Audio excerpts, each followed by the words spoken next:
د افغانستان پخوانی جنرال سمیع سادات په خپلو تازه څرګندونو کې ویلي چې هغه خوب او تعبیر چې کلونه یې په تمه و نن په حقیقت بدل شوی او ډیر ژر به بیرته افغانستان ته ستون شي او د طالبانو تر واکمنۍ لاندې به ژوند پیل کړي.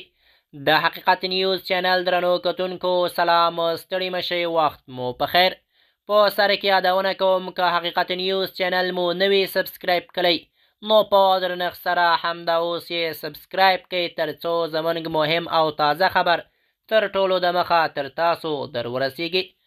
د افغانستان پخوانی جنرال سمیع سادات په خپلو تازه څرګندونو کې ویلي چې هغه خوب او تعبیر چې کلونه یې په تمه و نن په حقیقت بدل شوی او ډیر ژر به بیرته افغانستان ته ستون شي. د طالبانو تر واکمنۍ لاندې به ژوند پیل کړي. سمیع سادات ویلي ما تل هیله لرله چې یو ځل بیا خپلې خاورې ته ستون شم. نن وایم چې زما تعبیر په حقیقت بدل شه او ډیر نږدې وخت کې به افغانستان ته ستنېږم.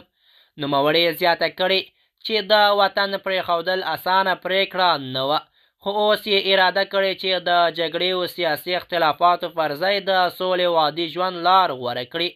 هغه ویلي چې غواړي د خپل ولس تر څنګ واوسي او د افغانستان راتلونکی له نږدې وویني. سمیع سادات ټینګار کوي چې افغانستان د ټولو افغانانو ګډ کور دی او هیڅوک باید د سیاسي اختلافاتو له امله خپل وطن نه لرې پاتې نشي.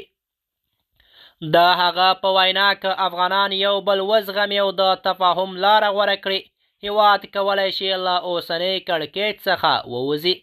نوموړي دا هم ویلي چې د طالبانو تر واکمنۍ لاندې ژوند کول به ورته یوه نوې تجربه وي، خو دی غواړي د قانون او موجودو شرایطو درناوی وکړي او د عادي وګړي په توګه ژوند ته دوام ورکړي. سیاسي شنونکي وایي د سمیع سادات دا څرګندونې د وروستیو کلونو د بدلیدونکي سیاسي فضا نښه ده. د دوی په باور دا لومړی ځل نه دی چې یو پخوانی لوړپوړي پوځي چارواکي د بیرته ستنېدو خبر کوي، خو دا اعلان له رسنیز پلوه ډیر مهم ګڼل کیږي. د حقیقت نیوز چینل درنو کتونکو زموږ د نن ورځې چمتو شوی خبر تر همدې ځای و. تر بیا مو په الله سپارم.